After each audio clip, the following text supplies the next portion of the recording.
23, 100 days journey for our CHCJC's 45th church anniversary.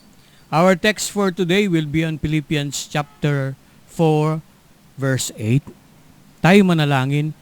Ang aming isip, Panginoon, ay ituon mo sa iyong mga banal na salita nang aming makita ang aming sarili na natutulungan. Hinihiling namin, Panginoon, ang katotohanan ng iyong salita ang siyang may tanim sa aming diwa at isip ngayon. Sa pangalan ni Jesus. Amen.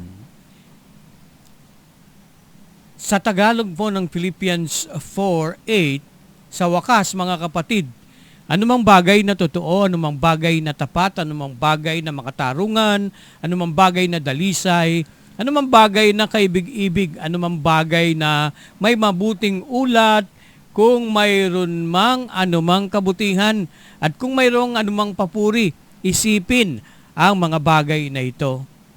Ang sabi po ng mga nag-aaral, how well we perform our roles in life depends on how well we have turned our minds to stay engaged. Sa pag-aaral ng mga dalubhasa, kanilang natutunan na malaki nga ang magagawa ng mental power sa katawan at sa well-being ng tao.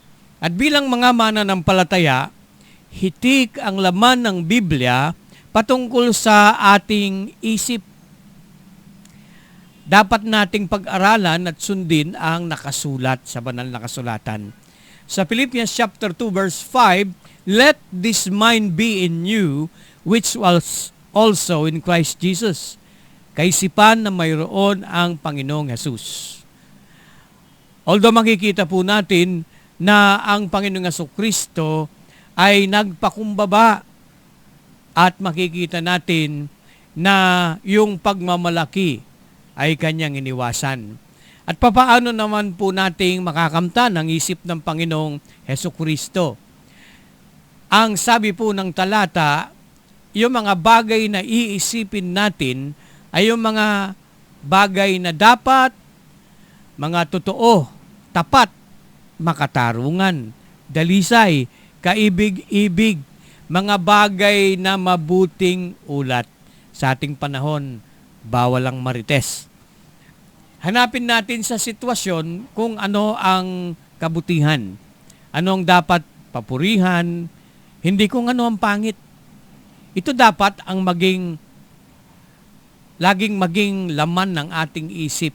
Mananagumpay tayo sa ating kaisipan.